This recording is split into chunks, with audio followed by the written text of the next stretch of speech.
You are listening to the Cubby Podcast with the Cubby Cast and your host, Tyrone Lewis.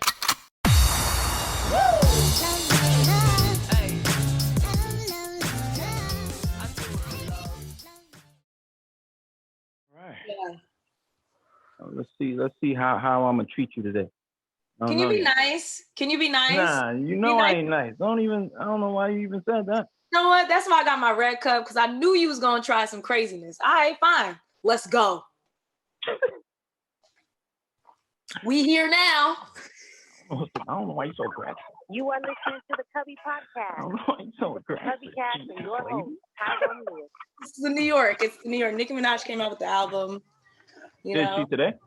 No, the what's it called? Beat Me Up. Me and Allie were just talking about it.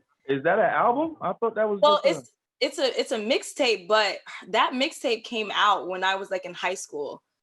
Word? Yeah, it was like, I was telling Allie, I was like, I have to confess something to you.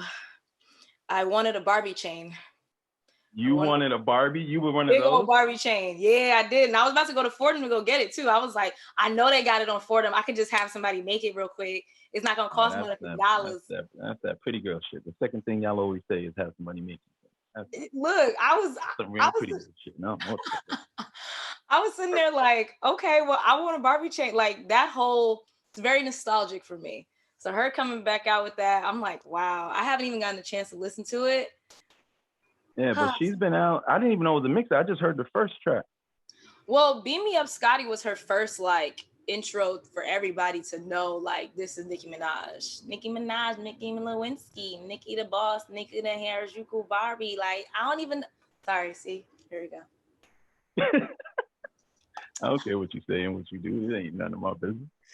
I just heard one track. I just heard the Drake and the Lil Wayne. I think it's called Beam Me Up. Is Beam Me Up the actual mixtape? So Beam Me Up Scotty is the mixtape, but then she has all the old stuff, and then on top of that, she added like 3 more tracks, I guess. Dang, I broke the nail. Yeah, she added like 3 more tracks, like new tracks. But Itty Bitty Piggy was like her first thing. Yeah, that was a major shit. I remember that. Yeah, that was. You was in high school. I had to be in like grad school or something. Okay, really? Wow, you're in high school. I had to be at least my second tour in Nam type shit. You about to age yourself on your show. I don't give a fuck what they do on this motherfucker. Okay. I don't give a fuck. It's my shit. I ain't fucking supposed to do. You got it. You anyway, right. Man. You got it. You got it. I appreciate you. Thank you for coming out. I really do appreciate it. Welcome to the cover. We got a special guest in the building. I know we was talking some language before, but I'm going to, I say this often, and I got to stop because people are starting to make it seem like I'm diluting the guest, but I know we're going to have good conversation off this one. This your host, TLouDoWhatitDo, and welcome. Welcome to the Cubby, my ladies and gentlemen.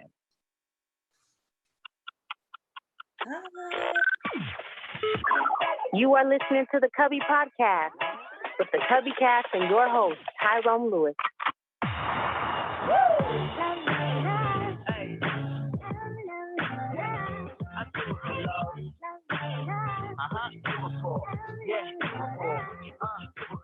Love that. That's the intro of all intros, man. I ain't do an intro like that in a while. You got to be special. I don't know. Oh, I ain't do an intro like that in a little bit. You understand? Yeah.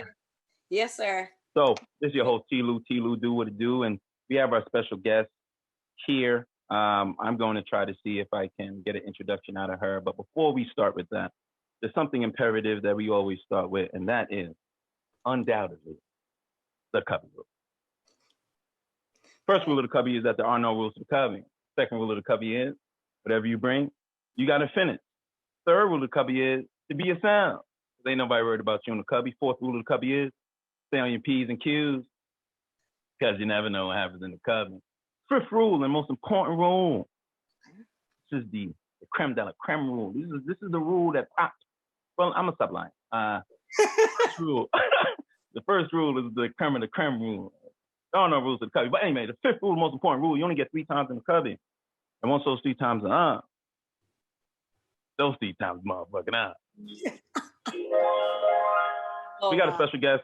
If you guys do not know what the Cubby is a platform just to introduce you, letting you know how to get from point A to point B in a relative space. We are 5 Black professional men coming together and trying to share experiences that we've all been through. Something that, like, do you keep it real or do you keep it kind? Sharifa, I'm gonna ask you. You keep it real or you keep it kind?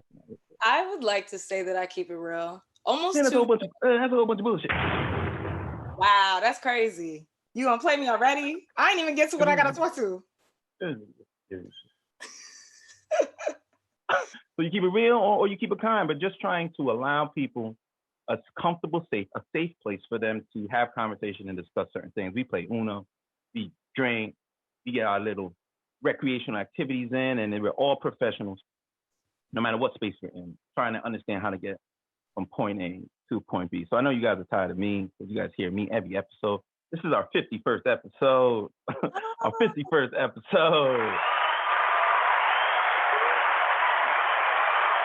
So we're starting a new leaf, and who better to start it with than the prestigious, the illuminating, the wonderful, the downright scary Sharifa Oliver. So go ahead, Sharifa, please introduce yourself to the people. Hi, everybody. I am Sharifa Oliver. I am a working actress in Los Angeles, California. I'm originally from New York. I am first generation Jamaican. My family come from Yad. Yes, very, very, very Jamaican. And yeah, you might have seen me on the recent show, The Upshaws, episode 10. I'm there. And what else? Numerous things that I've done. Dear White People.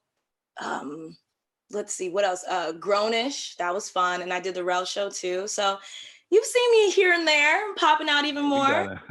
We got a celebrity in the building, y'all. I ain't even gonna lie to you. We done came up. I don't know where the hell we at. I don't know where the hell we at, but we somewhere. No. We got a celebrity in the building, y'all. You heard what she said? She said she was in the Up Show. She was in Dear White People. What is the other one you just said? You said Grownish. Grownish. Come on, bro. Yeah. If you don't think you're a superstar, we gonna give you your kudos today. Thank you. Thank you. We're gonna give you your kudos today, but we welcomed her into this space. I've been knowing Sharifa for, how long have I known you, man? Let's say so Allie introduced us, almost, how long has she been here? She's been here 3-4 years. So I'd say we've known each other for about that time, because she was living in Orange County when we all met. Yeah, that was with you. Shout out to our cast member, CT Ken and Thomas. That's when we were in Irvine holding it down. Mm-hmm. Ain't nobody know there was Black people in Irvine but the Black people in Irvine. Turning it up. Allie came and she brought us together. We used to have certain things, and anytime I saw Sharifa, she was not only an ideal subject, but she was somebody that brought the party. She brought the energy. And a person that is known for bringing energy, I just want to give you some more kudos. Okay, what is that now? That's scary. That's some scary New York. So what you trying to play on my New York? Because I'll be aggressive sometimes. I'll be aggressive. I told you scary, that. I told you scary, that. I'm not that It's always the pretty joints that be scary, bro. I'm not that scary. I'm nice. I swear. I'm real, real nice. Yeah, you just got that Jamaican yard thing. Yeah, you can't stop that. Yeah. But our subject for today, and the reason why we brought her here, as you guys can tell, we have a good rapport, but I think the major topic of today for us especially, as mentioned, Sharifa is a working actress, a accomplished actress, but being that we are a voice to the people, we like to, once again, allow people to know how to get from point A to point B. We are doing our 7-part series, and one of the aspects of our 7-part series is arts and entertainment. What is our 7-part series?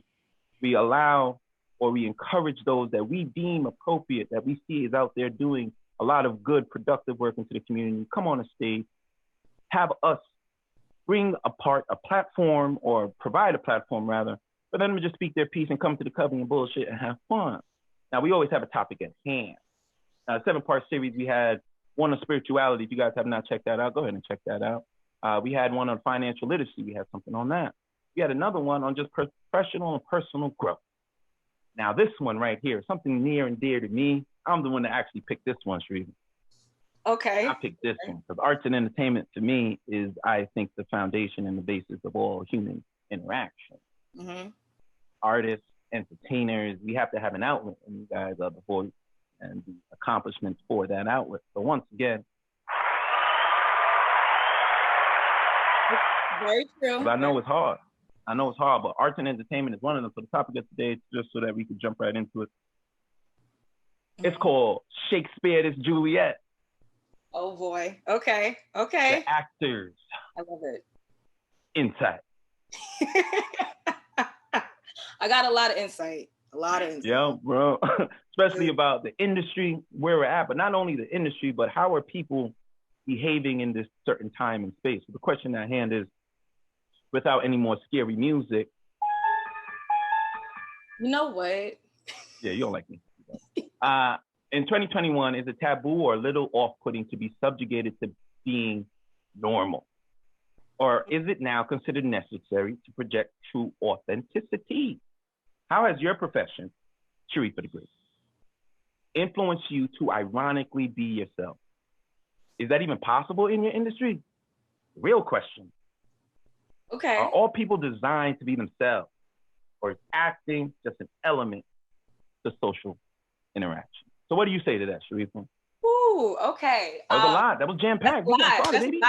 That's a lot. Okay, let me bring that shit to fuck bit. Let me bring that shit to bit. Nikki, we love you. Okay, so first things first. I think that as an artist, your biggest, let me put this, your biggest gem is being yourself. Being yourself and bringing yourself to your work, whatever role it is. And I've had to learn that I've been in the industry professionally for about 6 years, like professionally working actor. Prior to this, I was in school and I did theater, I did off-Broadway stuff, and I was in high school. So I'm like, yeah, I'm just gonna be an actor, thespian, whatever. But, you know, as I've gotten older, it's like, I have to tell myself, like, when I'm on set, when I'm doing certain things, like, you have to be yourself, because that's what they want.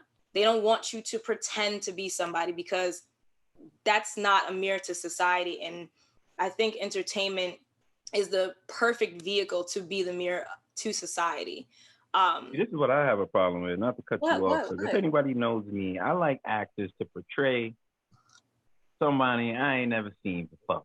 I'm thinking, as the viewer, maybe you could bring clarity to this. Everybody knows how I feel about Denzel. If you don't know how I feel about Denzel, I'll tell you. I don't think Denzel is a good actor. I think he's a specialist. I think I'm so sorry, I have to go. No. Let me holler at you.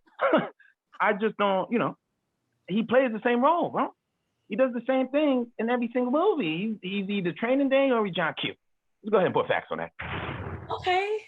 You see what I'm saying? And for me, based on what you just said, they tell you to be yourself, but how are you, and I could be a little off, how are you supposed to come across as a different character if you're just yourself? Okay, I'll give you a perfect example. Okay, so for instance, I did Dear White People, right? This is a prime example. The audition, I'll give you the step-by-step. So the audition was with Kim Coleman. Love Kim Coleman. Shout out to Kim Coleman, because she be putting me to work, okay? She be giving me all the things. I love me some Kim Coleman. I sent her flowers, I sent her cards, all the things. But shout out Kim, yeah. Yeah, shout out to Kim. That was my first big audition for like a show that I wanted to be on. It was Dear White People. I'm like, yes. So was that nerve-wracking for you? Yeah, I think that when it comes to something you care about, you're scared. You're like, you're terrified. You sit there, you see all the other girls, you be like, dang, they all black. They all cute. Oh, damn, look at her headshot. That's a nice headshot. Who should get that headshot from? I should just listen to my music. I don't know what I'm doing here. I don't deserve to be here. Oh gosh, she's gonna hate me. So you go in, right? So Kim is known for having everybody in the room just chilling. So I'm there, I see like numerous actresses that are already on TV. And I'm like, I ain't nobody. I ain't got no damn credits. What am I doing here? So I go in for one role. I don't get that. But then she calls me back for another role. And it's this very abrasive, ghetto, like video girl, vixen, whatever. Now, they don't give you the synopsis of the scene that you're playing when you're actually shooting. They just give you the script and say, this is what you're doing. So do it. So with that, even down to my wardrobe, like I had like this Adidas tracksuit on with some big old heels, long orange nails, because I guess I was just in that vibe. And I went in, and there's only 2 lines, and then they want you to improv the rest of the scene. So I go in, I do an improv, and it's a lot of fuck you, bitch, da la la la la. And granted, I am not like that on my everyday life. Like I'm not like that on my everyday life, but they liked it, so they call me back for. They call me back for a what is it? A chemistry read or something. Is it a follow up? It's a follow up. So they give you the audition. They give you the second audition, which is like a producer session. My bad. Can you hear me? Gotcha. Yeah, okay. I can hear you. I can hear you. Go ahead. I can't see you. We're gonna work that out. Go ahead. So yeah, so the second step is usually a producer session. So with the producer session, you have the director, Justin Simeon, who is the creator, director. He actually directed my scene. He's in the room along with his producer and the showrunner. And that's a pretty big deal. That means you almost booked it. You there with like 2 other girls, 3 other girls or whatever, you pretty much almost booked it. But you just gotta, I guess, beat the other people out. I don't like saying that because you know, our community, as especially Black actresses out here, I think it's important to uplift each other. And like we all end up following each other on Instagram and we congratulate each other. And when it comes to like whenever they book stuff or when I book stuff, it's a beautiful thing. And I'm very grateful for all those women that are working. So yeah, you go into your producer session and I had to do the whole thing over again. But this time, instead of me, you know, reading or doing my scene and ad-libbing with the reader, I had to curse out Kim Coleman. I had to curse this woman out. They're like, yeah, just go for it. Do, you know, do your improv or whatever. And I curse this woman out and I get the role. This is my first co-star. It's really exciting. And I end up playing opposite. I don't find this out until the day before, but I end up playing opposite Lena Waithe. So Lena who? Lena Waithe. That's a big accomplishment, ain't it? Yeah. Isn't this your first gig? It was like my first on-screen. I mean, I did other short stuff, but that was my first big thing. And it was a co-star, like 3 lines and improv. So yes, it was so you're good. Yeah, I am, you know. I like to consider myself good. I've worked hard enough to be where I'm at. Shit. Yeah, that's why you on here. Thank you. Don't bring up anybody. So I'm there and like they have us riffing, like going back and forth, just doing like straight improv for like a good 10 minutes. So that story to say, granted, I am not always the abrasive ghetto, in your face, but that's an element of who I am and I can bring that to my work and I know what it's requiring, but I'm not trying to be anything that I haven't seen before in my life. Because I remember when I went to the rap party, one person came to me, they're like, you're so good. Like, I bet you're not really like that in real life. And I was like, but I can be. That's the thing. I can be like that in real life, but that's just not my immediate energy. So that's why I always say, like, bring yourself to the work. And you are your most valuable asset to your own career, in a sense. So what's the second question now? Because it was like a loaded question. Yeah, it's a lot of questions. And for you reading lines and being around here, I couldn't even remember half of the question. But the true question is, and I know we just spoke about the history of you getting together and getting on that. First of all, once again, that's kudos to you and understanding how people get from point A to point B, putting yourself in that uncomfortable position. Yeah. For your first actual major audition, because you was probably in high school, the one with the tutu. You know what I mean? I could see you had tutus on. Tutu? No. Yeah, okay. You had a tutu. Don't front. You was a tutu shorty. I went to yeah, I did. You're right. I did. For that I just want to admit that here. Yeah, I'm gonna do it though. This first little Cubby is a darn little Cubby. I'm gonna go ahead and put that out there. But for you to get from that point, in order for you to be on Dear White People, which was a very impactful platform or just imagery for the culture, come on now. And I think that's a big piece. As mentioned before, you want to be here unless it was a big deal. Like, I don't want to put the Cubby out here, but the Cubby, You know what? Yeah, y'all popping. I've been trying to get on the show for a while. I'm like, what do I have to do? Do I have to book another show before I get on this? Like, what are they gonna invite me? No, you just have to. Yeah, you had to book another show. Let's be honest. But you did. That's okay. Okay. I'm always down. I did this for. I booked that for you. I booked that for this right here, this moment. You know, Sharifa, me and you got this back and forth. I call it tennis. Right? I think it's just because of our personalities. I'm gonna get to the question that you asked for, but I gotta let the people know. Sharifa and I, we were on a preliminary call, and it lasted for like an hour and 45 minutes. And I don't know how it lasted for an hour and 45 minutes because the conversation is typically 15 minutes. And we was on a call for an hour and 45. When we was talking about my vegan ice cream, when you was like, "Oh, you can't be taking my vegan ice cream." Oh yeah, you can't be taking. All right, this is a good point. Listen, people. No. I'm vegan, okay? If we have people taking our vegan stuff, we're gonna run out of stuff to eat. It's like white girls taking black dudes. That is not how that works. That is not how that works. That's a fact. No, that's not how that works. First of all, you don't want me to eat regular ice cream. I'd be running back and forth every 5 minutes if I had some ice cream right now and it was regular. You would hate me. People would hate me. Okay, and everybody can know what that means. It's bad. Know none of that shit. Right? So I have to eat almond milk ice cream. Why don't you just not eat ice cream? No, what? Some days I just want to sit and watch TV and eat ice cream. What? First of all, why do I have to stop my enjoyment because of you vegans? First of all, y'all eat. It's supposed to be inclusive. Yeah. Sacrifice. Get inclusive, exactly. Wait a second. So why can't I eat y'all ice cream? I'm confused. You talk about inclusion. I'm confused. Why can't I eat y'all ice cream? Sacrifice. The inclusion is the sacrifice. Wow. It's supposed to be here for the people that it's made for. No, because it's made for me as well. I'm lactose intolerant. I can't eat it.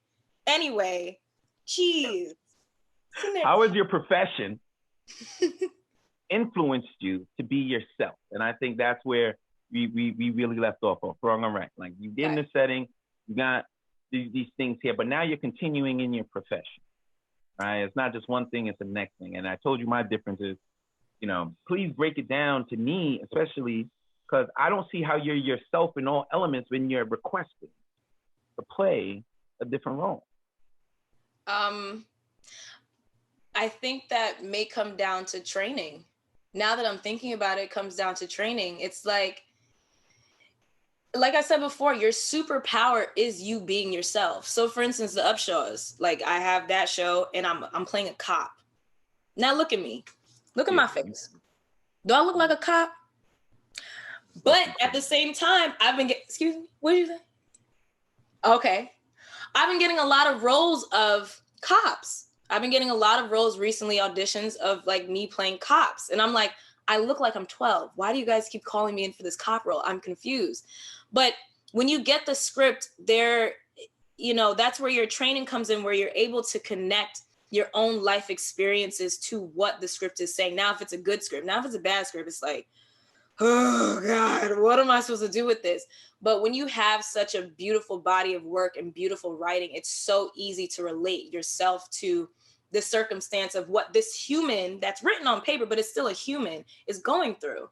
It's as simple as that, because it's like you read a book and you literally can feel the emotions that the writer is writing out. Same thing with the script. You can feel the emotions that this person is talking about. The cop roles that I've gotten or auditioned for, a lot of them have a lot to do with 2021, Black Lives Matter. Like they're talking about from that space. And I have a point of view about it. So that's the best way for me to share my point of view, is through this character, through this person that's written on the page. And it's my job to bring it alive. So me bringing myself, also my own life experiences, allows for me to play this role. And if you like it, you like it. If you don't, you don't. That's one of the biggest things I think for a lot of actors, especially when they're starting off, because I had an issue with that too. It was like, well, why don't they like me? Or, like maybe I have to do it like this in order for them to really want to book me on this. Like if I say it like this, or if I have this cadence to me, or if I try and do a Denzel, like that's not. Nah, don't do that. We are not going to talk about Daddy Denzel like that. We're not going to talk about Daddy Denzel like that. Okay, Godfather Denzel, okay? We're not going to talk about him like that. Don't do that. I understand how people feel about that because sometimes I feel about that about other actors. So I'll be like, oh, that's the same person. You just have a mustache this time. Got it. I think you made a major point about training, right? The training aspect of it and being putting yourself out there in order to be trained in order for you to deliver. Yeah. And is it apparent when you go into these meetings or these sessions or these casting calls who has been trained and who hasn't? Is it like a big disparity between? And the reason why I ask that is because here on the Cubby, we kind of mark on 3 different aspects of life, right? We talk about your professional space, we talk about you in society, we talk about you professional. Mm-hmm. And I want to get down to the crux of the conversation. How is acting when you are a seasoned veteran versus when you are somebody that's new booty out here? Like you come in, like what are the signs that you have seen? Rizzo, this is a new booty, this Wonder Bread booty. This new booty, I'm about to take this on. What you doing here, new booty? First of all, they don't call it new booty. They do not call it that. Sure? I'm pretty sure there'll be so many cases that the casting directors was like, hey, new booty, come here real quick. You come in here, do this audition. Like, man, they call it being green. You're just green. So it's down to like when we used to actually go to auditions, you don't know where to sign in, or like you're doing weird things in the audition room, or either sitting there trying to talk to people that don't want to be spoken to. You can tell when people don't want to be spoken to. Or like when you're in the casting, you ask certain questions that's like, it's just like, why don't you know that already? It's almost like why don't you know that already? Where are you studying? And then sometimes when you ask people where they're studying, you're like, especially in LA, you'd be like, oh, okay, I see. Your teacher has either an ego where they're just like trying to keep you in studios, which does happen. There are some studios. Explain that part. What do you mean keep you in studio? Ooh, okay.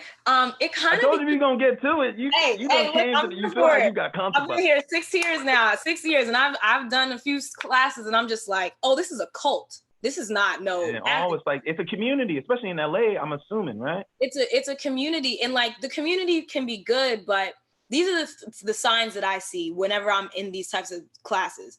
When a class or a teacher says that if you book something or if you can't make it to class for whatever reason, you can't join up another class. Like you can't join another class later on in the week. So say for instance, I book a co-star on something, I can't make it in. I'm like, so I'm in class in order to learn how to work in the real world. Yet you want me to stay in class to not work the real world. So you just want me to stay here and just. Yeah. Okay. So that's what you mean. Yeah. So it kind of becomes a little cultish. Also too, there's a lot of working actors out here who are like really trying, have been here for years, haven't been as fortunate as I am. And I'm always so happy to get an audition. At first I'm stressed out when I get an audition because I'm like, shit, I was about to, okay, let me figure this out. And then I'm like, yo, this is what you came here for. Like, yeah, I'm happy you got your audition. Bless. Yes, but sometimes it's like some actors have been here for like 10 years, haven't even booked a co-star. They've been working. So they kind of get a little jaded, or they get very, they hook on to a teacher, and like whatever the teacher said is word is bond. Like there's no other outside scope of how you deliver your creation to casting in order to get booked. So they're like, you got to do it this way, or you got to, it's like weird. Like you have to be there to see it, and like you get a sense. Sounds very tribal. Yes, it can be very tribal. And I had one. Healthy? You know what? I'll tell you this. I had one studio that I was working with, and that was like my first studio that I ever worked with out here. And I loved it. Like, don't get me wrong. I loved it. To this day, I still go back. It's actually like very well known with a lot of industry people, because a lot of industry people still go back. Like they still go back, take classes, and then they're on like major motion picture movies, and they'll be like in class. I'm not gonna say why. That's what I'm saying. You knew what I was gonna get to. Why do people in the industry always say industry people? Like, is it because y'all don't want to name drop? Is it because y'all don't want to promote other? I meet a lot of actors out in LA, and And they don't never say nobody's name. Man, I'm in the industry, you know, a couple of It's industry because who I work with. This cast member just did a little industry thing. I'm telling you, because everybody has different experiences. Gotcha. So I'm only speaking from my experience, but somebody else could be like, oh, I was there for 10 years and I freaking loved it. And I'm like, after 3 years, I'm like, why is it that I am emotionally drained every single time I'm leaving this class? Why is it that I have to cry in order for the scene to be good? I don't want to cry. This is a happy scene. Why am I crying? Why are you telling me to cry, teacher? Happy to. Yeah. So, you know, it was a really good studio, but I had seen so much good work there by a lot of the actors in there. And I'm like, why are they not booking shows? Like, the point is to be on shows, to be visible, to get your series regular, to be able to make money off of the thing you love to do. That is the end goal for a lot of actors. Make money, have a good life, possible fame, you know, but if you're able to make possible fame, come on now. People don't want it. I'm telling you, some people don't want it. How are you not going to get famous if you're on a platform that a lot of people see you do a good job and they recognize you doing a good job? Come on now. You know there's a lot of actresses and actors that go in it just for the fame. There has to be. But you know it's what? Unhealthy, probably. That's what I'm going to say. That burns you out, because if you're going for the fame, as much time and money as I've invested in this, I can't do that for the fame. I got to really like this shit. Because if I don't like it, that's with any career, for real. If I don't like it, I got to go. I got to find something else to do, because the way that they can tear you down to make you feel like you, and I'm not saying like it's this particular person or a particular instance, but just things happening over a course of time. It's like, why the fuck am I here? Let me guess. The What? Industry does. Well, you know what they say about Hollywood. Hollywood will eat you up and spit you out real quick. They will. So for you to get that sort of exposure and still come back, and that's why I said this is another reason why, you know, we're on here today, because it's important for us, not only in the arts and entertainment. If you put ourselves out there, for instance, myself, I'm putting myself out here, my thoughts, my feelings, my emotions, my whole creativity, my comedy, all those things. It can be burdensome if somebody looks at it and says, nah, that's trash, or nah, you could do a little better, or nah. So the point of us bringing us here today is to say, whatever industry you're in, like, you have to be steadfast. You have to not do it not only for the fame or on the opposite of the fame, any sort of material or things that you receive, you have to do it for an internal purpose. Right. Yeah. Would you agree with that? I completely agree, because there's many times where I'm sitting there talking to my therapist like, now why the hell am I doing this? I don't even like this shit. I don't like it. And then I'll be like, dang, this role, I get an audition from my agent, and my agent be like, this might be it. This gonna be it. And I'll be like, damn, this a fire ass role. I gotta do this shit. Yeah. I think that's everybody's everyday life. Doesn't matter what industry you're in. I think you talked about it before, just a little while ago. It doesn't matter what industry you're in. It could be an actress. It can be an engineer. We're going to have some days that we just don't want to do this shit. But what is the real root cause and the feeling behind it? And we didn't get to your true initial purpose in getting to acting yet, but I can already tell that it was something that drove you. In my opinion, anybody that puts themselves out in front of anything, right? There is this underlying acceptance that one is looking for. That's not something of an acceptance of the majority. Sometimes it's for yourself. Yeah. To have that voice. Like, I'll take me, for example. I didn't have a voice when I was growing up. Mm-hmm. Like, I was in a Jamaican household and I was the youngest. And you know how that goes. Wow. Are we twins? What's going on? A little bit. I've been told you this already.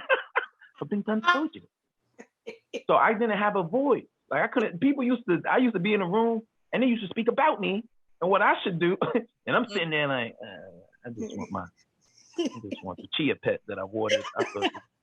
Where the snacks? Where the snacks at? Chia. That's what I'm thinking in my head. But those things caused me, when I grew older and I was able to come into my voice. Now my voice, I'll live and die off my voice. I'm going to do this for the rest of my life only because it's something that I hold to be dear. So that's another question for you. What was the underlying meaning and the cause? And not only yourself personally, but what do you see in the industry of just acting and outside of acting that allows people to do the things that they do or have the careers that they have? That's a really good question. I feel like just talking about myself when it comes to, I guess in a sense, like what I saw missing. I don't know. It's just like the experiences that I've had, the life that I've lived. I'm a first generation Jamaican girl from New York, from Westchester, not from Brooklyn, not from Harlem, I'm from, okay, you gonna give me another thing? You gonna start talking about me because I'm from Westchester? You gonna start talking about me because I'm Westchester? I am from Greenburgh, New York. Hello. I'm still I'm mad you pointed me out. You saw my. I already saw it. Because people do it to me all the time. But I'm from Long Island. I get it. Don't worry about it. Right, exactly. You on the complete opposite side. Y'all got big old houses. Y'all got big houses. We got Jewish people there. You got houses. But it's like nobody else has the experiences that I have. No, like this, and that's what I go back to the core of nobody else is you, and that is your superpower. So with me, it's like being a brown skinned Black girl, very, very Jamaican, but also American in the same light. It's like, I know what I can bring to this industry. I can bring myself, which is, I can be a chameleon. I can be a token Black girl, which I've done numerous times. I've played token Black girl. I can also be the lawyer. I can also be the student, the professor, the cop, everything. I can bring that because it's coming from my life experiences, the people that I've enjoyed and been grateful to have in my life, even if it's just in passing. I've been grateful enough to watch them and to learn them and bring that to my work. But, you know, I think that it's very important to understand how important just you being you is all you really need. Of course, you have classes that they should hone you into being yourself even more and bringing yourself to the work more and just having, you know, some type of, what's the word I'm looking for? Some type of validity. Some validity, but also too how to read a script, like give you the foundations of how to read a script, how to the fundamentals, the I guess the structure, I guess I can say the structure of what you need to do. And also too, it gives you insight into how to deal with yourself in the industry, because then, like you said, the industry can rip you and eat you and then spit you back out again. But if you know yourself, you're like, this is not all I have to offer. Yeah, I'm a great actor, but also too, like I studied film directing when I was in Howard. Like I did all. Oh wait, hold on. You went to Howard? I went to Howard, the illustrious Howard University. Isn't that where our vice president from? Yeah. You went to Howard, right? Yeah. That's where she's from. Yeah. Can't tell Black girls nothing no more. Can't tell them nothing. Can't tell us nothing. Okay, she would be on campus, and now we got Felicia Rashad as our dean of fine arts. What? Yeah, I'm gonna tell you this. Felicia Rashad would be. I'm gonna tell you this. Felicia Rashad would be in the back of my classes. Like she would be sitting in the back of class. We would turn around and be like, pressure. You think? I'll be like, oh, that's Felicia. What's she doing on campus today?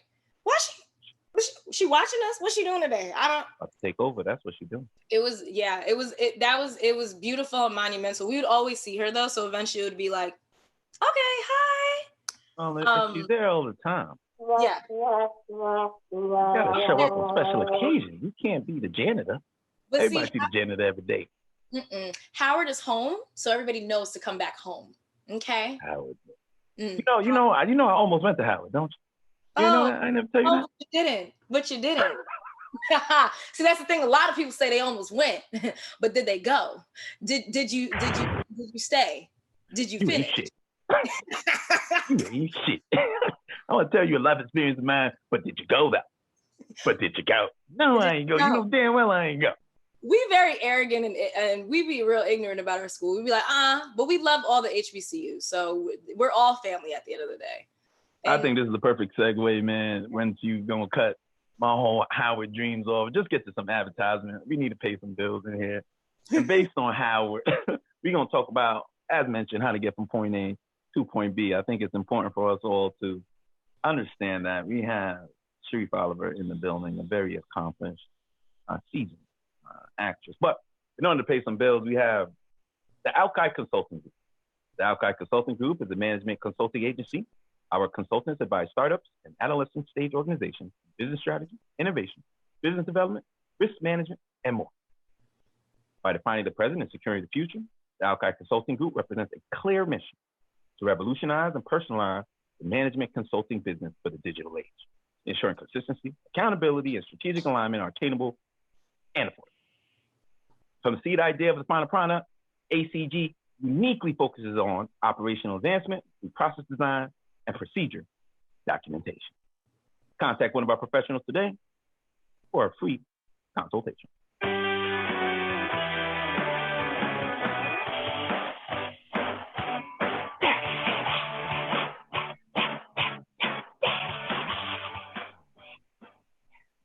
I'm getting really good at this reading shit. Yeah, you are. This is fab. You're really good at this. Hey man, this is my passion. You know, this is what I do. You're really good at this. Like, I'm so excited for you. This is awesome. So proud of you. Okay, sorry, I'm fanning. Don't gas me. You ain't Shell. You ain't Chevron. You ain't BP. Don't do none of that. I don't need none of that. You know me, I'm regular. That's the case. Jesus Christ, the gas right now. Okay, sorry. That's just a whole nother thing. Jesus Christ. It's all good. I think once again, here being at the Cubby, this is your host TLouDoWhatitDo. We got a special guest in the building.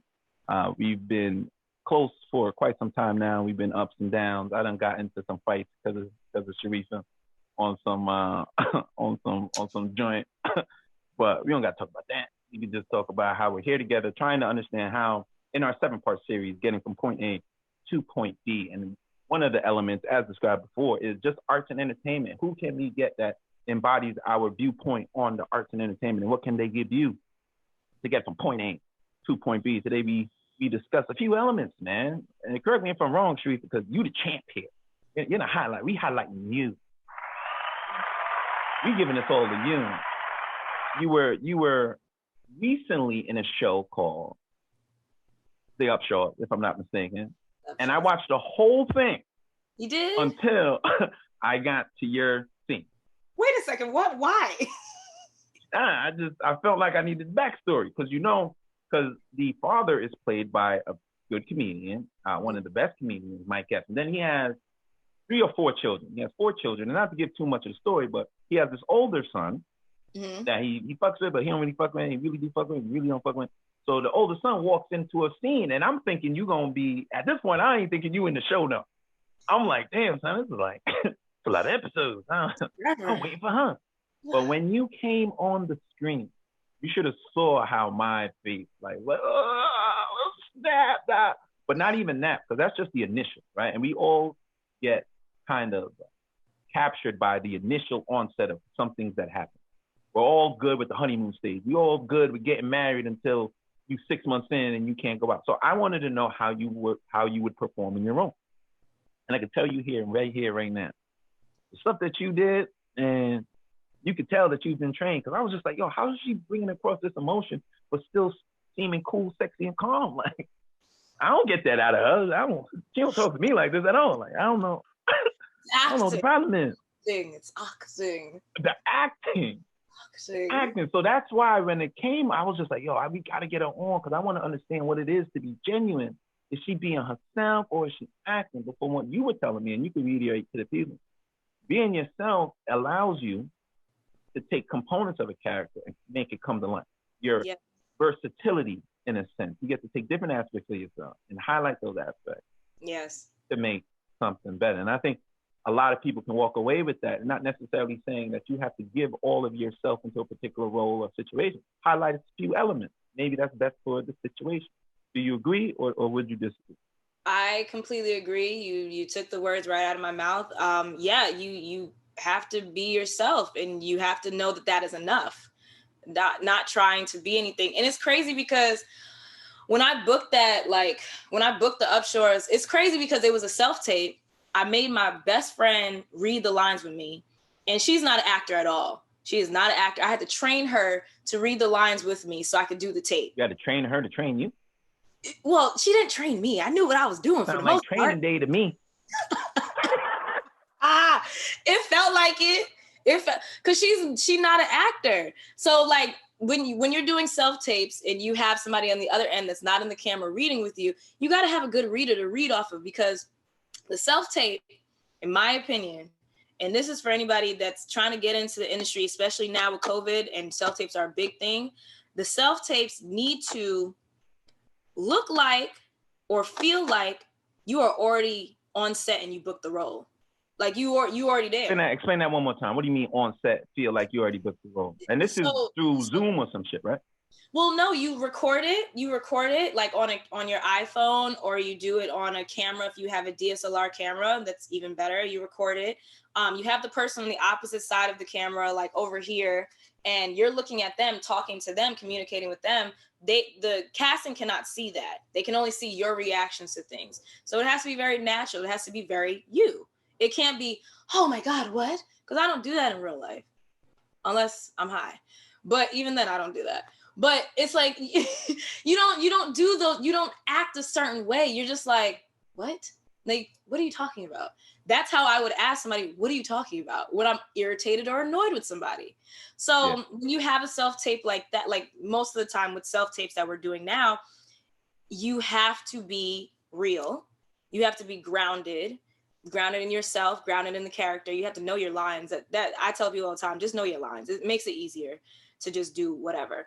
And you just have to bring yourself. So with that, going back to the story, my friend, she was on the opposite side. She's reading with me, but she's like reading like you would read a book. Like, yeah, so the other day, I'm like, girl, if you don't talk to me, you gotta give me some personality. Yeah, you gotta give me friend. Talk to me, friend. Like, talk to me. And I'm the type of actor, when I do my self-tapes, I may ad-lib. I'm gonna put something in there because it's like, I can't be anything but myself. Y'all gonna have to accept me or not. So when I finally I booked it, got on set, and I was super nervous because I hadn't been on set in a long time. So I always get nervous. Any audition, anything I have, I get nervous because you care about it. Yeah, that's key. You're supposed to get nervous. After every recording, I feel like Willie Beeman in the huddle. Before every recording, I'm sorry. Before every recording, you can see me. I'm here pacing. I can see him calm, cool, and collected. But it's just because I want to do such a good job, and I have to take that off. And it's like before I go up on stage, like, don't talk to me before I go up on stage. Don't talk to me. Don't talk to me, because now I'm gonna take whatever you say, and it's so timely, and I gotta, so I totally agree with you. I don't want to take away from your story. Yeah, but you're nervous because you're just on set. I'm assuming you're just coming back on set. Exactly. And I had to say to myself when I was on set, and like I'm looking at Mike Epps and I'm looking at Wanda Sykes, and I'm like, oh, shit, I'm really here. Okay, cool, calm down. And like I was lucky enough that I had one of my mentors there. She was actually working like behind the camera there. And I mean, like, she wasn't giving me like no extra energy, like, you better do a good job. But she was just like there. So I was like, okay, she knows kind of the work that I do. And like, if I mess up, then I mess up, and like, they just do it again and it's fine. But I had to tell myself, and I remember saying this mantra to myself, it's like, you deserve to be here. You deserve to be here. Really? I think we all got to say up to that. You deserve, like, you put in the work. You put in the work. You deserve to be here. I had to sit there on this set that I remember when I first got here, I went to like a live studio audience thing, and it was the same set. And I'm sitting here like, dang, I was in the audience one day. Now I'm actually working on this production. This is crazy. That's the dream. It's the dream. And it's from like, the rafters to the stage. Hello. It's such a blessing, but you have to tell yourself you deserve to be there. Even if you don't feel like it immediately, you have to tell yourself you deserve to be there, because you do. You put the work in, you know what you're capable of. And I'm gonna tell you, when we did it, like, first of all, they gave me a time frame. This is BTS stuff. They gave me a time frame. It was 6:45, and they're like, we need to be out by 7. You need to get this shit done by 7. This is what the director's telling me. 15 minutes? Yeah. And it's a short scene, so yes, it's possible. Wait, hold on. Wait, time out. Back the fuck up. Back the fuck up. Because I'm not understanding. Yes. Wait a minute. I heard shoots take all day. You have 15 minutes to get that performance? My scene, yeah. They had been, okay, listen. Somebody back the fuck up. Wait a minute. You have 15 minutes to put that together, what I saw on the upshot? Yeah. So what happens if you mess up? They do it again. Because I did mess up. I did. Yeah, but how you mess? It was a lengthy scene. Like, it wasn't like It wasn't short. It's what was it, like it was like a 3 or 4 pager. It was fun and comical. It was like 10 minutes. Yes, around that. But so what happened was, so with production, they're shooting all day. I'm in my trailer. I'm not there for any of it. Because with COVID and stuff, you got to stay in your trailer. If you come on set, you got to wear your mask and all this other stuff. I didn't even see my co-star, the guy that I was doing the scene with, until we were doing the scene. And I was like, oh, he's fine. I was like, oh, okay. This is the person I'm doing the scene with. Hello. All right, so I know what to do now. You ain't shit. He's a sweetheart though. He was super nice. He was so nice. And like we both sweetheart. That's the problem. I'm a sweetheart. See, that's I know. That's how y'all come off. And then y'all be like, okay, anyway, that's a different thing. That's a different thing.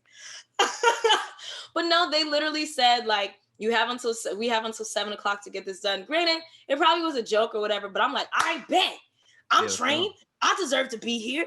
I could do this. And we ran it a few times. They changed the lines up on me mid us shooting it because the producers in the back didn't like how something sounded. They're like, that doesn't sound right. Let's change up the lines. So the lines that I had been rehearsing for weeks, my 6 or 7 or 10 lines, they changed up like 4 of them. And on the spot, I have to memorize what they're saying to me. I have to memorize it. Like I have to be like, okay, all the stuff that I was doing, great. Now, scratch that. Do this instead. Okay, all right. So how did that work ethic come into play because you said something that was very violent. I don't want to run past this, especially with the story that you're doing with.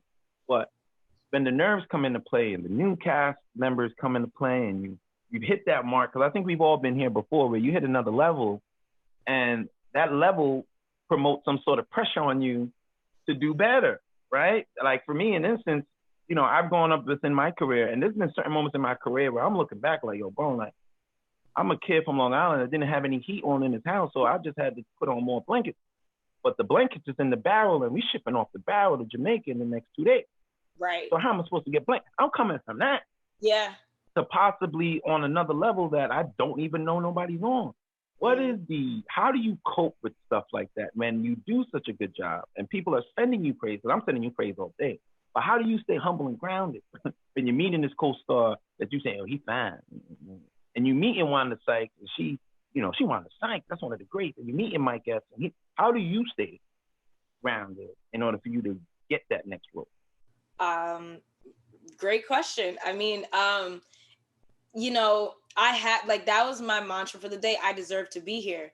And that includes my training though. So when they're saying we got to switch up lines, I'm like, all right, bet, what's the new line? Like you got to just really throw yourself into it. If you mess up, you mess up. You got to put yourself out there, man. People too scared to you got to. Man, don't get me started, bro. You got to put your mouth in. You just got to do it. And if you mess up, that's what recording's for. They have other takes that they're going to do. They're going to keep doing takes. I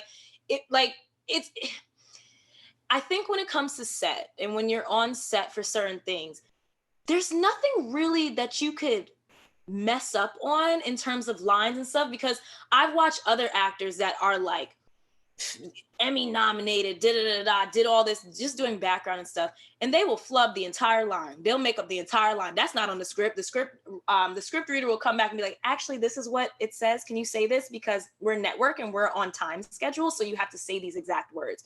But there's nothing really bad that you can do on set besides being a nasty, mean person. That's really it. Like, that's when they won't invite you back. If they've written you into the second season and you're not a decent person to work with, they will write you out. They will leave you on the editing floor because you're not a good person to work with. So when you're on set, you're humbled for the opportunity, you're happy, you come with a positive attitude. And mind you, Murphy's Law could be going everywhere, which is Murphy's Law is like whatever can go wrong will go wrong. Goes wrong, yeah. Murphy's Law. That's Murphy's. Very surprising that they called it Murphy. I don't really like it. All right. That's a little racist. It just promotes a little racist. You see what I'm saying? It was Murphy. Racist. I know it wasn't Eddie. I know. Maybe it might have been in the 80s. That's how you keep humble, by just saying to yourself, you're supposed to be here. Be nice on set, and what else? Have the training. Your training, that's when components. your training comes into play. Yeah, your training comes into play. Yeah, definitely your training comes into play because they'll switch it up on you. And that goes into when you're in class and your teacher's like, you're in the middle of like some freaking scene and like doing all these things. And they're like, yeah, but play it like this now. Let's see what your range is. And I'm like, bitch, what? I'm crying. I don't know. Okay, I guess I gotta be happy. Be happy. Like, I don't That's so know. fucked up. But it is. And then you leave the class, you be like, yo, this was fucked up. Like, why she do that to me? I'm gonna tell y'all this, and I haven't spoken on this in so long. So I'll tell you guys this: the studio that I first got with, when I first got here, the same studio that I had eventually left because I was like, why am I crying every single class?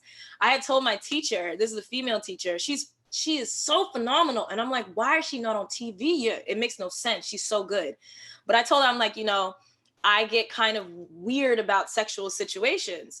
Like when it comes to sexual situations on camera, whether it be kissing or whatever, I'm like, I don't know if I'm there yet. This is me like, 24 in LA. And I'm like, just new to being a working actor. She's like, I bet you weird on sexual situations. You're going to be a lesbian. Make out with her right now. I said, what? Wow, we out here in these streets, huh? I was like, huh? But I think she did something that's very important. She did. She threw you in the. This is what I tell people. I think this is the reason why I don't have kids. And the reason why I don't have kids is I'm gonna throw them in uncomfortable situations. You don't like dogs? Yeah, we about to walk down the street. I walk down every day because then my fear of dogs went away.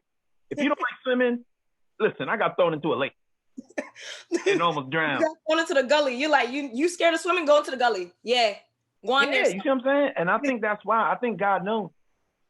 Don't put no kid in front of me because I understand the value, not only of the nurturing aspect of it, but you have to be put in uncomfortable situations in order for you to grow. Yeah. Because if not, then how are you going to conquer that? So I respect her. I'm gonna go ahead and put a little something on that. You might not like it, but I love it. It was intense. It was really intense. And you know what? To this day, me and that other actor were really good friends. You talking about the woman that you made out with? Yes, the woman that I made out with, and also had What's her name? There was another part of the story. You got an IG? Yeah, she got an IG. I'm not giving you her IG. She live in New York. She's not worried about you. I fly all over the place. Don't worry about me, dude. Oh my gosh, she's not a lesbian. I think she got a boyfriend. But the teacher also had us have an orgasm on stage. Yeah. Bro, when I tell you I've been in some shit, man.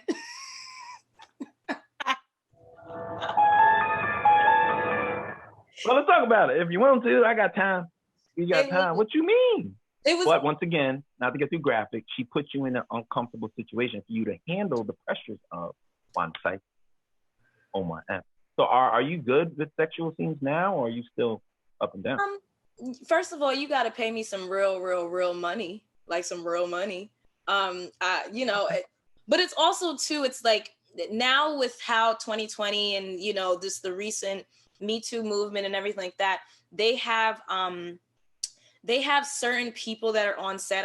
The name is losing me right now. They have a particular name which they deal with sex scenes. Like they're particular about, I'm coming in to coach you guys through a sex scene or an intimate scene so everybody feels comfortable.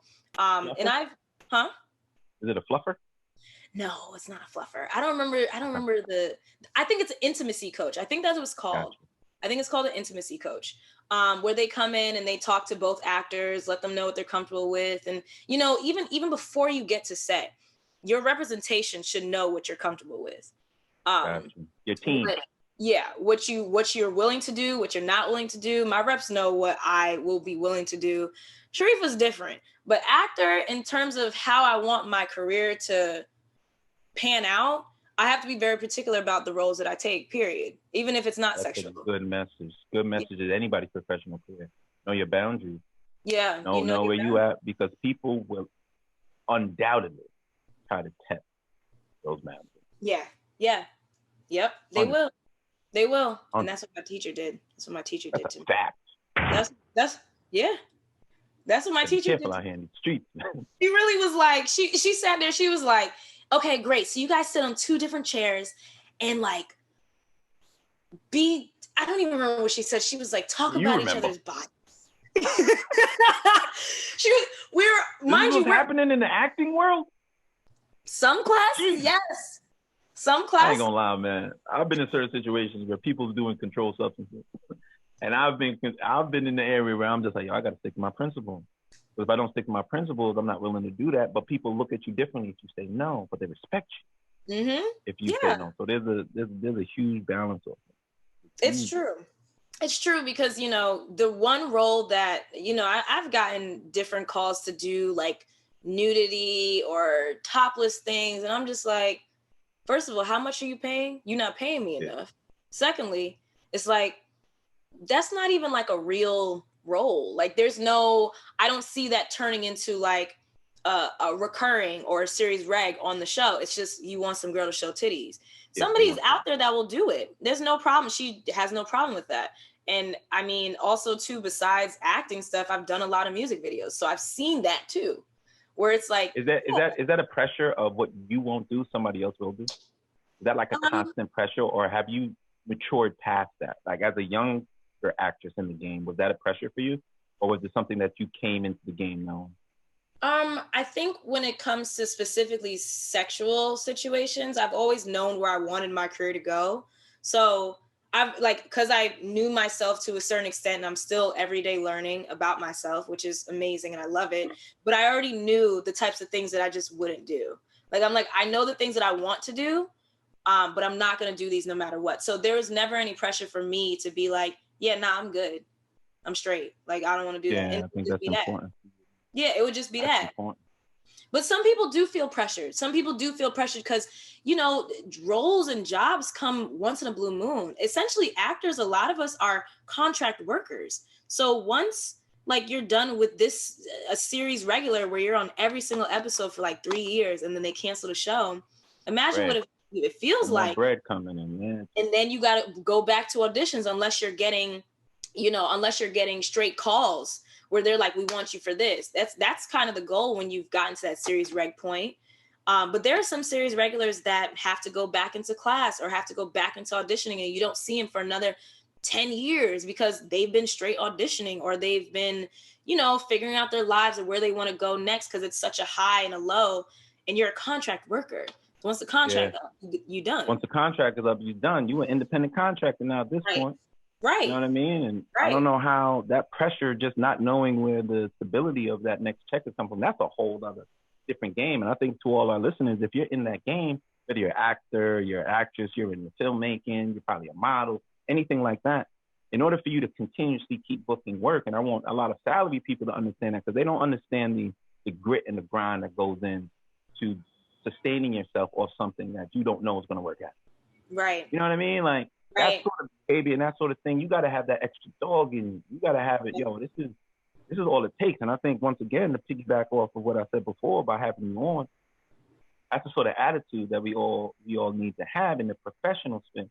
And I know we kind of tip our toe into the other two elements that we talked about, but I really want to really understand, as being an actress, and I mentioned, we talk about professional space, we talk about our social impact. How do you see the importance of actors now in this space of our climate? How important are they when, people are now just getting out, they're going to want to be entertained again? Where do you see the actor or the actress, in a sense, in our new world that we're developing? I see the actor as being a catapult into the world that we would like to see. That word catapult. Yeah, the world that we would like to see. I would never. It's like it. It's even down to having more Asian American actors in, and I know that's a big thing, and it's true because I watch stuff and I'm like, I know that's not the world I look at every day. So why are y'all showing this on TV? Down to the different types of stories that are being told about Black people. Thank God. Because like I said before, I am my best gem. I am me. I have my own experiences, just like all these other Black people that can tell these different stories that don't necessarily have to come through so much pain. It could just be this is my life. This is my life. This is my life. This is how I grew up. I was born in 1992. This is what I was dealing with. This is how my life panned out. This is where I am now. I think it's really beautiful, especially for Black actors, because we have so many different outlets, and more of them are coming out because now we're getting more opportunities to tell our stories that don't have to start with slavery. And to be honest with you, in my household, as a Jamaican first generation girl, that's not really where my story began. So, I that's really empathize with you with that. I have that conversation with most people. Right. Multiple times you have that conversation with your family where it's like, yeah, that's what they teach you in American books. Unfortunately, the history books in America, which is messed up because it already puts Black people in this place of deficit where I always say that we weren't slaves. Slavery happened. It happened to us, but we weren't slaves. We were way better than that. But certain occurrences happen, some fucked up shit, some fucked up shit that still be happening now, okay? And it's like but I don't think that getting that and your words speak to your soul a lot of times. So getting that rhetoric out of your head that says like, I come from slavery. Nah. Unfortunately, my forefathers were slaves. Even in the Caribbean, we had our slavery as well. But that doesn't mean that was the beginning of my story at all. And I didn't really necessarily grow up with all of that. I didn't grow up with that, but I still learned in the history books. And that's why I say like my experience as where I am today as an actor, as a Black woman, as a Jamaican woman, as an American woman is completely different. So I feel like I have something to give to this industry, period. So you do. And that's where the social impact comes from. And I think it all ties in once again about being your genuine self, even if you're in a space or a role that doesn't dictate it, like for instance, acting, or maybe a rapper, like you're trying to enhance certain aspects of yourself, but being yourself is going to make social change no matter what, because now you are a representation of another person that's going through your similar experience. Right. Same person, just like you, but her name Geneva. You know, there's some Geneva out there. So Geneva could be something like a Sharifa, if necessarily. And I think that's where the social impact comes from, just coming out of the spaces that you came from. So I'm glad for you to say, and that special word that you use, catapult, is a cue. You can be that soaring figure that lands across that battlefield and blows stuff up. That was actually kind of amazing. Actually a very amazing analogy. Snaps, okay. Okay, snaps. Poetry. See over the battlefield with the catapult. Just flying over. I can see it visually. And you're laying across enemy lines, blow shit up. See that That's shit. you. That's what actors are. I think acting, just the industry, like you put it, is a mirror to a lot of the things that we go through in society. Right. Or it should be. Or it should be. Or right? it should be. Mm-hmm. So that mirror within itself allows us to contribute, not us, because I haven't been on Dear White People, but it allows the actor to represent those that cannot be on that platform. It's a huge responsibility. And anybody that's looking to get into that industry or put that effort in, I think listening to the Cubby and understanding your journey within itself, they can say, one, be authentic, which I don't know how that's possible, but I think this gave a lot of them. And that's another question, just to piggyback, because, I like this, Cubby. We do what we want to.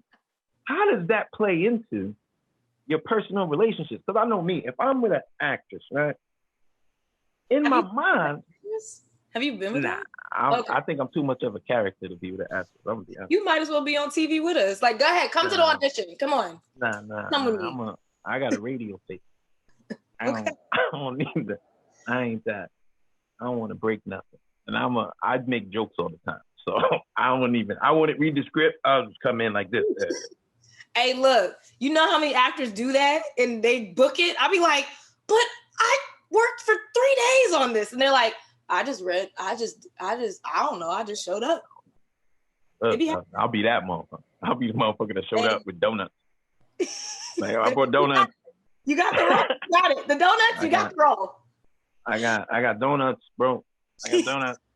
And I think it's pivotal and it's key to understand where you're going with that social aspect. But I have to ask you, being with on the personal aspect of things, how are those relationships knowing that you can dip in and dip out? And I want to say manipulate, but that's not the direction I want to go. But how is it when you can be like, oh, okay?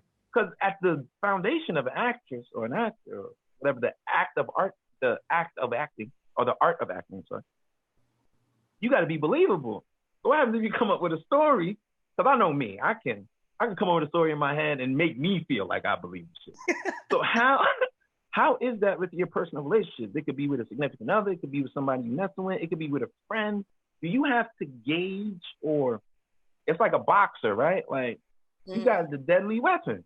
Like how do you stay genuine in those places where you have the ability to go off kilter? Well, I think that like, oh, that's an interesting question. Okay, so I think that for me in particular, I don't necessarily have a lot of actor friends. I have friends that are real people, and like as the work that I do, which is being an actor, essentially I'm a blank canvas.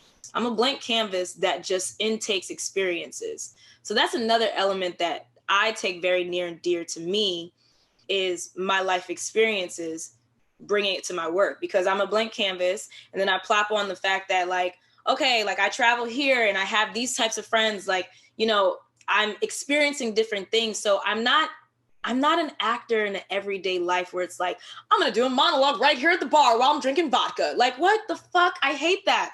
I genuinely hate, and I know actors that are like that. And I just be like, I just want to drink my vodka and like club. That's all I want to do. And then like, that's it. Like, why? I don't have to be an actor in my everyday life. So I still get plagued with heartbreak and like being toxic as hell. I'm toxic. I know when I'm toxic. Who? Me. Oh. I'll be toxic sometimes. Okay. All right, we're still recording, right? We should cut that part out. No, we ain't cutting out shit. I don't cut out nothing. But I still get plagued with like normal types of things, and I don't necessarily bring. Of course, I'll bring the experience of what I've been through to my work, but it's not the reverse where I'm going out of my acting and I'm like, I'm just going to tell you a story and lie to you about something because I know I can do it because I'm an actor. No, if anything, I'm actually too truthful. And then because you're in it, that's what I was really trying to do. And I'm very open. So like that may be I'm at the bar doing a monologue. That may be my personal thing where I'm just a very open book and I like to talk about different things. But, you know, I like to know everything around me because then it helps me dissect my work. Like I had one audition.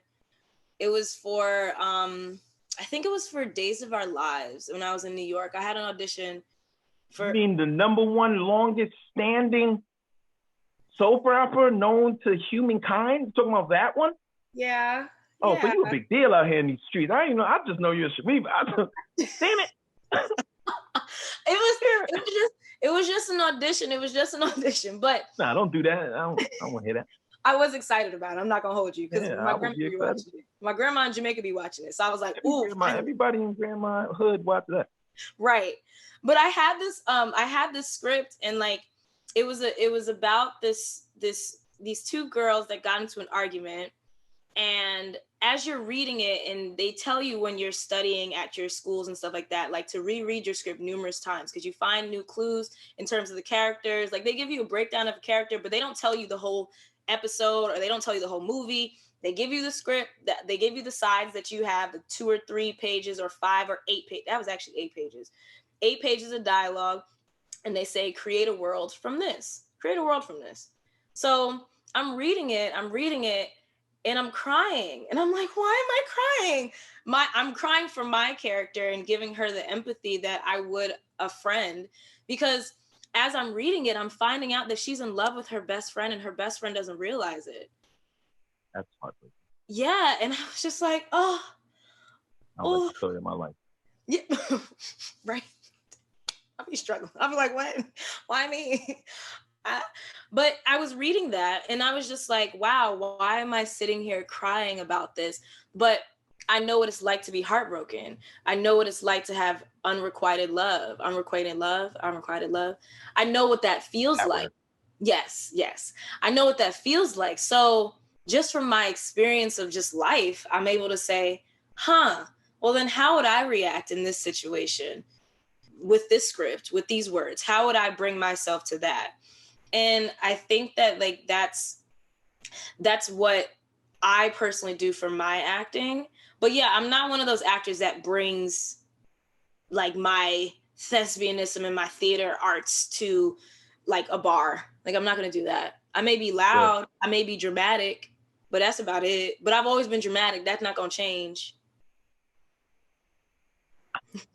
I'm dramatic as hell. I'll fall and it's the end of the world. Ow, my arm, I'm dead. I've been trying to tell y'all this whole time. She's scary now. I've been trying to tell y'all that. Ain't nobody listening to me. I am not scary. But in terms of relationships, I think that, you know, I don't know. I take it as I'm a human, but this is also my work.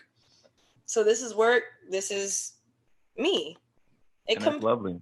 Yeah, it combines sometimes, but yeah. I congratulate you on that because I think that's a very strong attitude. And I hope if I was ever in that element, that I would be able to do certain things like that, because turning it off and turning it on, I think that's a gift, right? You're able to turn things off and turn things on. And I've been fortunate enough to have the gift a little bit, but I couldn't imagine doing that in a studio full of people and then turning that off and then going home to somebody that you're going to have to be regular with. I think that's a huge kudos to you and being able to have that mindset to move forward. Because if you on, and then you got to, I'm assuming you got to come down at some point in time, and that goes for anybody that does any sort of work. Maybe they're at their 9 to 5 and they're dealing with the CEO and CFO, and then they got to go home to work. And I mean, then they have to go home from work, and then it's like, okay, well, now I have to be a mom, or now I have to be a dad, or now I have to be a brother or a cousin, and things of that sort. So to have that sort of on and off switch, I think we all have it. I'm just illustrating the dichotomy of that situation. Like I really respect that, and just to have, that's what I'm saying. With me, with an actress, if I was with an actress, I would laugh all the time. I'm like, you all right? You need 30 minutes? You good? I'm gonna tell you, there's certain times, like if I'm doing like a short that's like super emotional, like I'll tell people, I'm like, you know, I need a second just to get into my zone, because that's how I like to work for my inner work of my acting or whatever. Or like, you know, my roommate is here and I need her to be dead silent when I'm doing a self-tape. I'm a perfectionist when it comes to my shit. So if anything, if you with an actress, you living with an actress, you dating one, you're going to be put to work. You're going to be a reader. You might be an actor in your own damn right. You might end up going to a few commercial auditions with them just because it's my boyfriend and we love each other. They do that for commercial auditions. They have real people. So it's like, I need to get paid. No, you would get residual. Let me tell you, anybody listening, if you were just trying to get your feet wet and whatever, sign up to do commercial auditions. Find ways to get into commercial auditions, because they don't want actors. They want normal people. I thought actors were normal people. Huh? I thought that was the point. I thought the point of acting was to be a normal person. Nah. Do you want an actor to sell you a car, or do you want somebody that's experienced this car to be like, yo, get this fucking car? I think anyone that sells a car is an actor. That's what I'm saying. I'm not saying that. I'm saying that most of the time when it comes to sales or like Apple and stuff, they'll get normal people that have certain type of skills. Like they're good dancers. Yeah. So they just sit there and pop lock it and shit. I'm not a pop locker. Yeah, obviously. Okay. The shoulder work. It was a shoulder work for me. You could have just. I've been trying for years. That's you. I'm a dancer. That's not on my resume. Very uncomfortable. That whole shoulder work made me feel very uncomfortable. I don't even know what to do right now. I think I don't even know if I got shoulders on my neck no more. Where my shoulders? It's not on my resume to be a dancer. Okay, they tried it, and I was like, nah, I'm good. I think that's a perfect segue. We've had Sharifa on, and this is an amazing time. I think it's very important for us just to reiterate what we spoke about today about, the episode today, as you guys already know, the episode is called Shakespeare, This Juliet. And we really got into the heart and the mind of not only a prominent and successful actor, but someone that is dedicated to the craft, somebody that is about her shit, that she'll be around for a long period of time only because she has the attitude to move forward.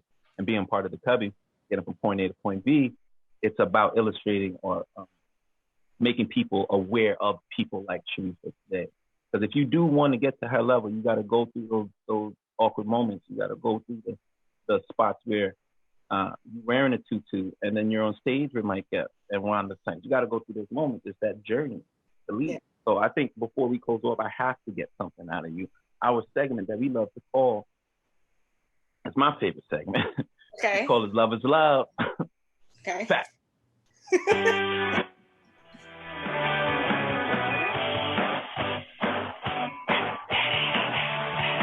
This song. I don't practice the cadence. I don't know if you really do that. That's my cadence. Okay. So what we do is we leave the people with something positive for them to walk away with. I think that's very important for anybody coming in and listening to the Cubby. As you guys already know, the Cubby is a safe place for you to just talk about it. We spoke about a lot of Sharifa's history, so I'm gonna go first, Sharifa, just to give you an example. Okay. My love is love statement never changes. So it's the same. Talking about arts and entertainment and our 7-part series, this is even more prominent and special now. Comedy is life. Life is comedy. Is comedy life? Just use those 3 words. You got to decide to laugh. It's that one thing that you have to decide to do. You have to make up your mind in order to be in a position where you look at things and laugh. Because you're going to be sad. You're going to go through the whole emotions that life gives you. You're going to be happy. You're going to be sad. You're going to be a little depressed. You're going to be fearful. You're going to be anxious. But the one thing that you can do is change your perspective in order to laugh. Comedy is life. Life is comedy. Is comedy life? That's something I live by. I live on that, and I die by that. Anybody that comes in contact with me, you're going to get some of these jokes, lighthearted. So go ahead and leave the people with something of a statement that you can give off the amazing time that you did today. I'm glad the research department found you. I'm so excited. I'm proud of you. This is like so awesome. And I've been waiting to get on the show for a long time now. I'm like, so when they gonna call me? Like, hello? Hello? I think I'm doing okay. Like, am I cool enough? I don't know. Okay, well, let me leave everybody with this. Be yourself. Be yourself. Bring your inspirations, bring your passion, bring your fears, bring your pain, bring your joy to anything that you do, because it is your superpower and it will make you stand out from everybody else. Everybody else is so important, but you are important because of everything you've been through. And that is like your superpower. And I have to remind myself that every day. So be yourself.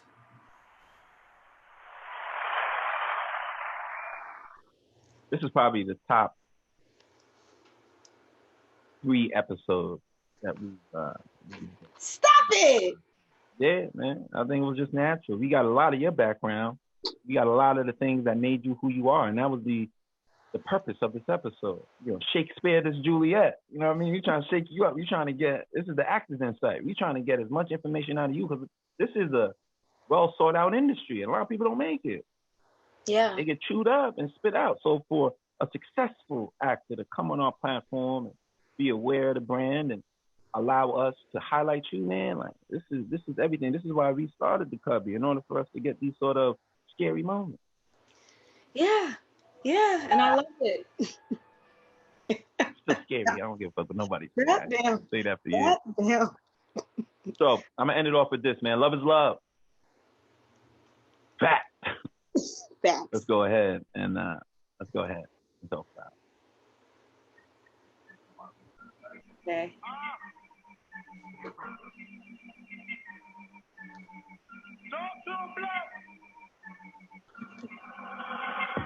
Shorty told me get about the corner.